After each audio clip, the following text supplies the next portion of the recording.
In this short video, we're going to look at three molecules. We're going to look at H2, F2, both of which we've already looked at, but we're going to look at them in conjunction with the hybrid of both, which is HF.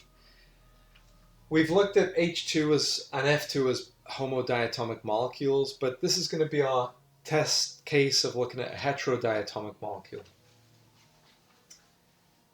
So just to remind us, we said that H2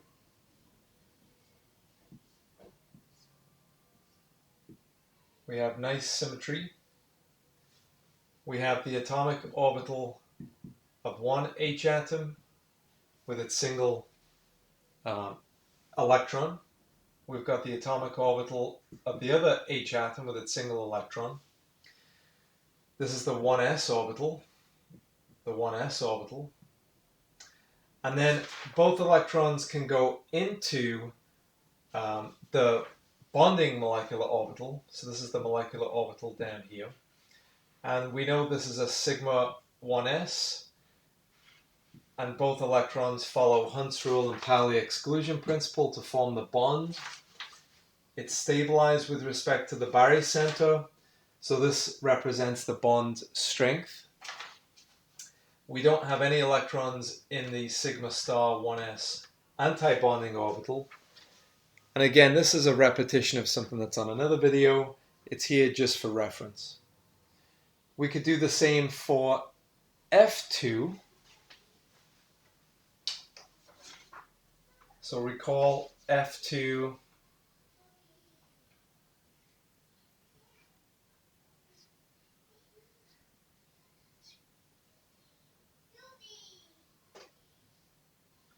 So I'm only going to do the valence electrons for fluorine F2. The 1s2 electrons are core, so we'll just assume that they look the same as the 2s2. And we'll just go ahead and look at the energy level 2, which are the valence electrons for fluorine.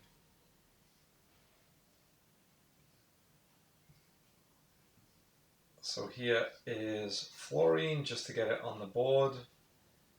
This is the 2s orbital. Again, the 1s would be below, but we'll just look at the valence electrons. This is the sigma 2s and the sigma star 2s of fluorine.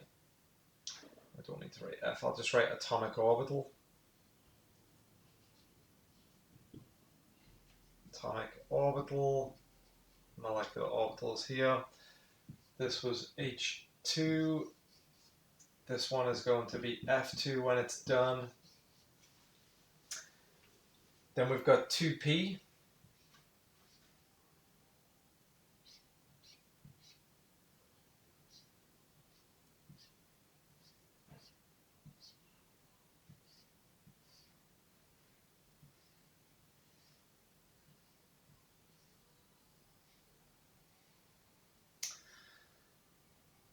We've got the 2p, and we have 5 valence electrons in the 2p of each atom. This is the sigma 2p. This is the pi 2p, the pi star 2p antibonding orbital, and the sigma star 2p antibonding orbital. And we'd add the electrons. There's 5 electrons go in from each side.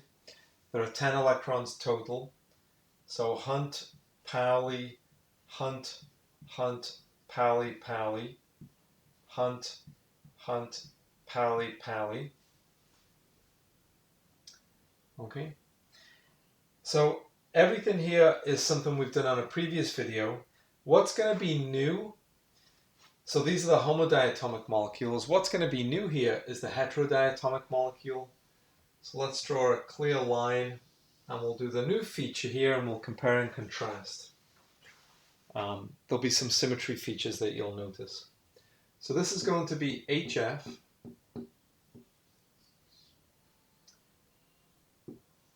So we're going to have just a single 1s orbital for hydrogen. So this is the atomic orbital for hydrogen.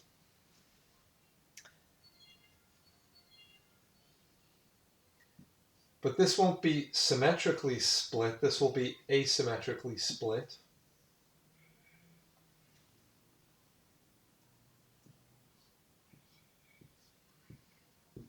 Here's the 2p.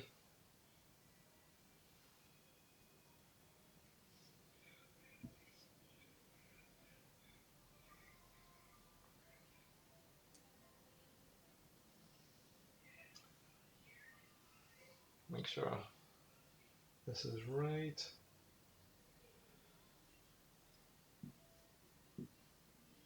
Okay, so the 2p, these are the atomic orbitals here. We've got the 1s, the 2s, which I'm just going to write like this. Notice that the way I've drawn it, the atomic orbitals of fluorine, the 1s and the 2s, don't interact with the electron from hydrogen.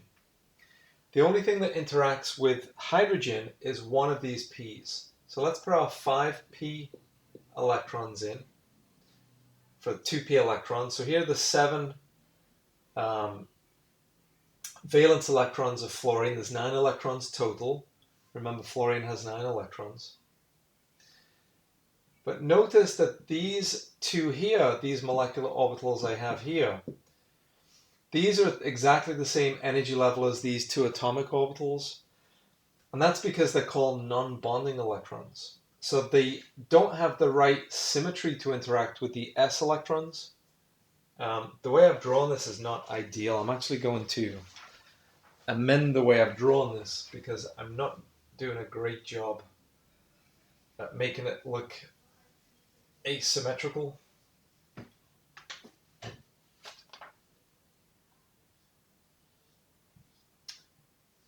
That would be a much better job.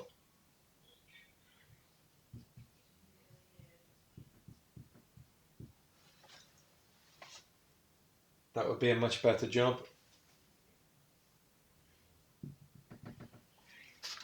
So because these 2p electrons from fluorine are at such a different energy level than the 1s electrons from hydrogen, there's very little to no interaction between them. And as you can see, there's no connection between these atomic orbitals and the bulk of these electrons.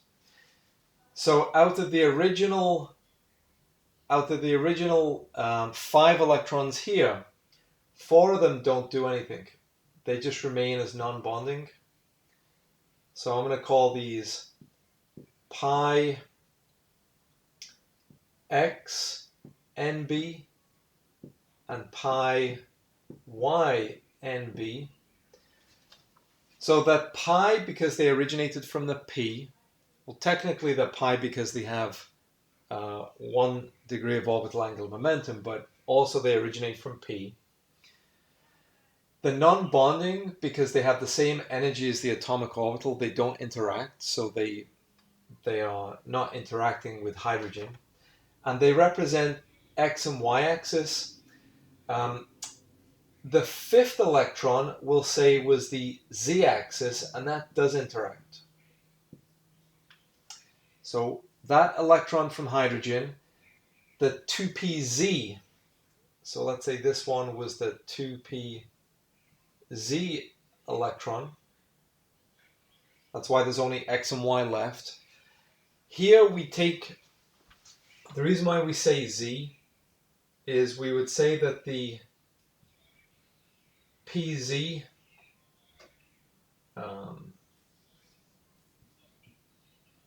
from F and the 1s from H, we would say that that's along the axis of the bond. So we would say that the bond axis is the z-axis. That's just a convention. Had we said that had we arbitrarily chosen that the x-axis was the bond axis, then we would just have px over here. But we've arbitrarily chosen the z-axis to be the internuclear axis, so therefore we identify that as the pz. But remember that px, py, and pz are all the same energy, so it's really an arbitrary designation. We chose it to be that way. Okay, so we've got our single bond.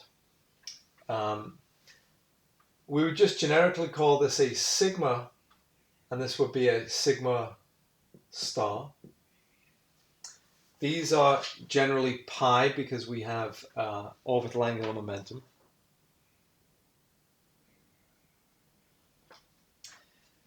And notice that we have a surplus of electrons that are associated with fluorine.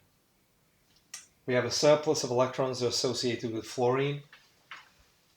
We know from Lewis theory that the HF bond is polar. So let's write that a bit straighter.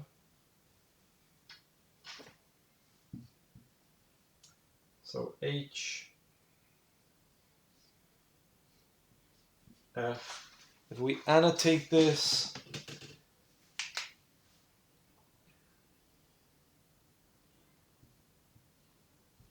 we know that although it's a covalent bond, it's a polar covalent bond. We know that there's a surplus of electron density on fluorine. We know there's a deficit of electron density on hydrogen. So we know that there's a buildup of electron charge, or the wave function squared is larger for fluorine than the wave function squared for hydrogen. There's a greater probability of locating electrons on fluorine. There's a lower probability of locating electron density on hydrogen. So we're expecting that anyway, but now we can see from the molecular orbital diagram here that we have non-bonding electrons. So here NB is non-bonding.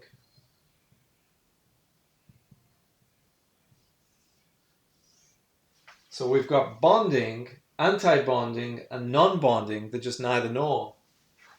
But the non-bonding are associated with fluorine. So the non-bonding electrons associated with fluorine cause it to have a dipole with respect to hydrogen.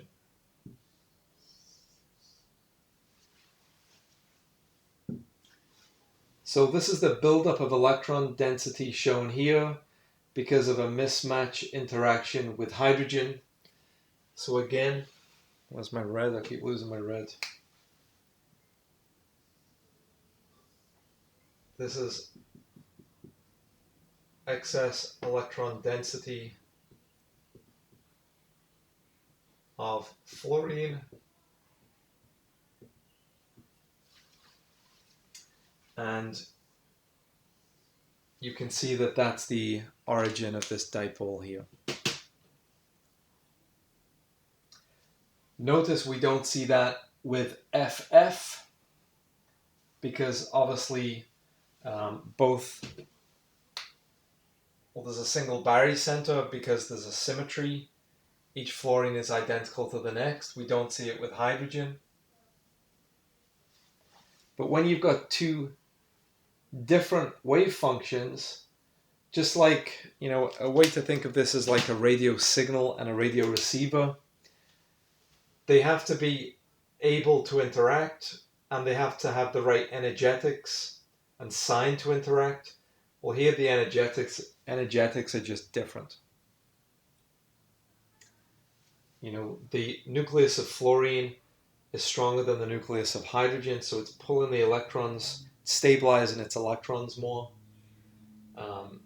and it's just no longer able to sufficiently interact with this single electron here, and it gives rise to this buildup of electron density.